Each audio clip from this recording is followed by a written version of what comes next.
And Merry Christmas. So, nandito na ako and I need to find where is it. And good luck to my hair. Sana bumagay sa akin yung color na pinili ko. Sana cinematic ang labas nito.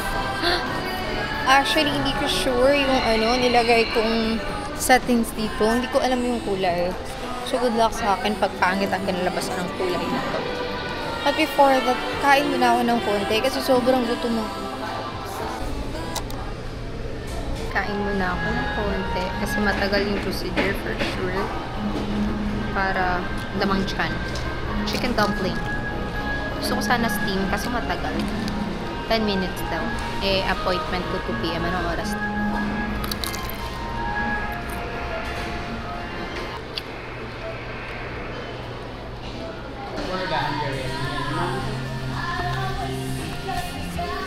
Parang ito lang yun.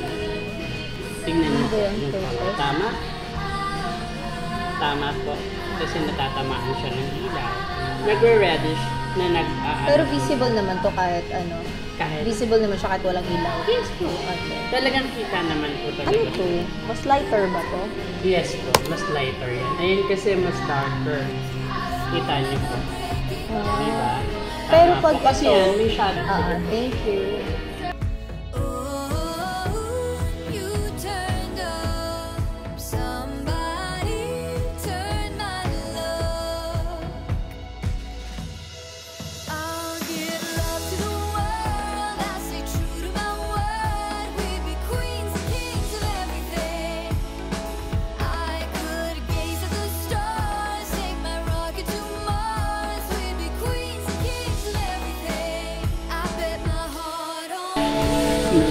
CCR lang ako. Okay. We will do you like coffee?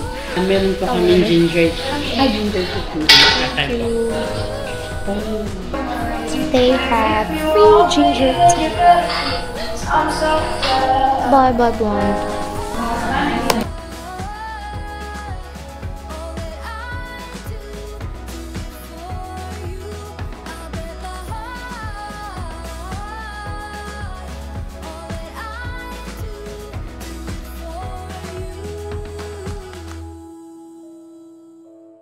And kings of everything.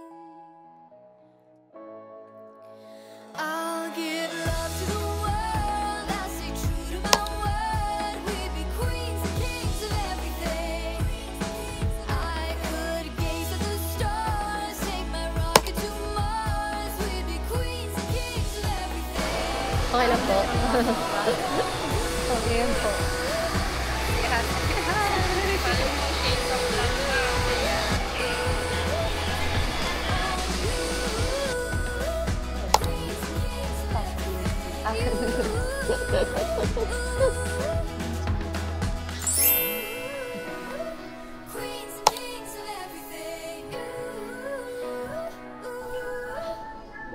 Bababa pa naman.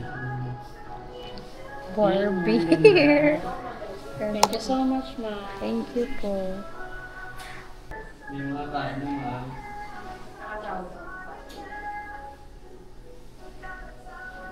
So I'm done. I'm not sure if natatawa ako because this is the first time I had this color.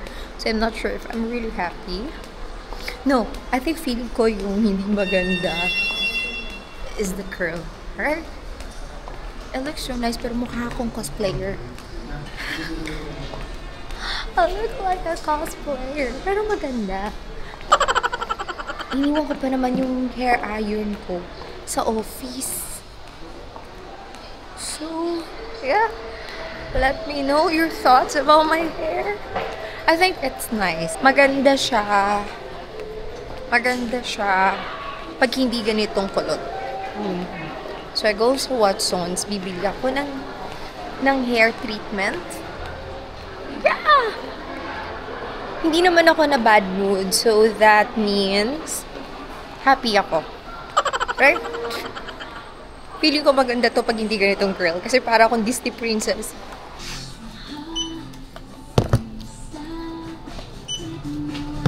Honestly, natatawa pa rin ako sa buhok ko. Hindi naman siya pangit, diba? It's just that I feel like anime, cosplay. First time ko kasi maganitong kulay, tapos ganito pa yung suot ko, tapos ganito pa yung kulot niya. Hindi naman pangit, diba? Hindi ko talaga alam. Natatawa ko. Good thing natatawa ko, hindi ako naiinis. Kasi pag nainis ako na lang. That means I hate it. Pero, natatawa ako. So, right now, I'm getting pasalubong lang for Carly. Bibili akong Belgian waffle. So, I got the cookies and cream and the banana chocolate. Pero, kakagat ako ng konti sa banana chocolate. And, feeling ko maganda to pag bumili na akong treatment also. So, I got treatment. Bumili na ako. Feeling ko maganda na to pag in-straight cold with my bangs. Okay. So, let's see. Dito ako tumitingin sa monitor. Kaya medyo...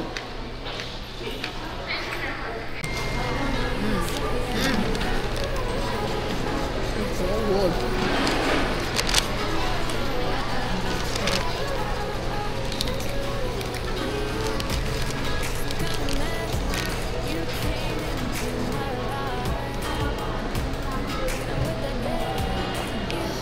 Para akong octopus.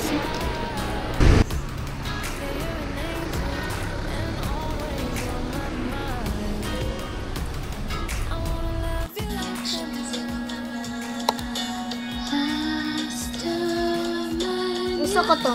Si Baby Spy. Kasi dalawa lang yung color. Dalawa yung color. Ang ganda. May star. Wait, ayan mo. Nasa na yung kasama niyo? Ayun.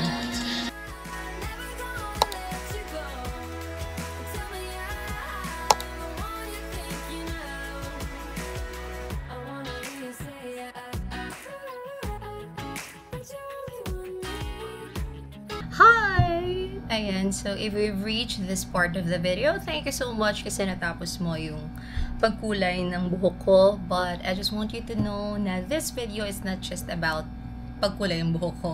Okay, so actually ngayon ko lang siya dinagdag after I edit. Parang na-realize ko na why not i-add ko kung bakit talaga pinush ko yung red hair.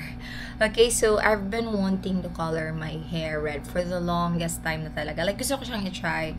Pero sobrang natatakot ako. Like, what if hindi bagay sa akin? Or what if may masabi yung ibang tao sa akin? Just kung ano-ano na lang voices ang nasa utak ko. Kung ano-ano na lang ang naiisip ko. Kaya hindi ako makapag-color ng red. So, makapag-color ng red. So, I stick to the natural color, which is light brown. O kaya yung nakasanayan ko na blonde. Kasi na-try ko na yung blonde. And then feeling ko bagay sa akin. And then people praise me for that. So, I say, okay, dito ako sa blonde side. So, dito ako palagi sa safe side.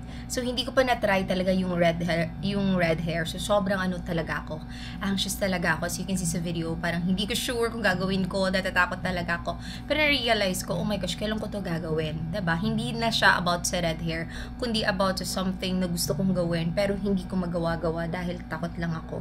Dahil natatakot lang ako sa sabihin ng ibang tao. And usually, every time meron akong gusto, lagi ako nagtatanong sa ibang tao or sa friends ko, like, okay ba to? Okay ba to? Kasi parang feeling ko wala akong tiwala sa sarili kong desisyon.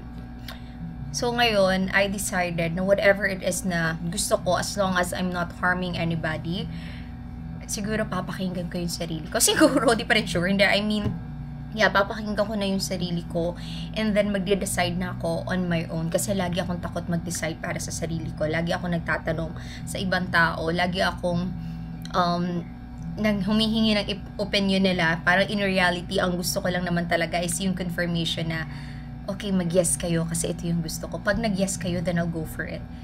Kasi nagkaroon ako ng confirmation sa kanila. Pero yung talagang sa sarili ko, hindi. So, yun lang naman. Parang maliit lamang to na part ng video. Pero gusto ko lang talaga siyang i-share. It's not about the red hair anymore. Yung kumbaga, take that risk. Ayan, I'm not so sure kung napanood mo. Hi, Best. I'm not so sure kung nanonood right now yung isa kong best friend. Na-message nga siya sa akin. Sabi niya na she wanted to do her hair then red. Pero sabi niya sa akin, takot din siya. So, Best, go for it. Okay, sabi ko nga sa kanya, ano pang ikakatakot natin? Ilang taon na tayo, kailan pa natin gagawin yung gusto natin, diba? So, you know, I'm not talking about the red hair. So, whatever it is na nasa utak mo ngayon, go for it. And thank you for watching my video and give me a thumbs up, and please do subscribe. And yes, hi Bessie, once again, shout out to you.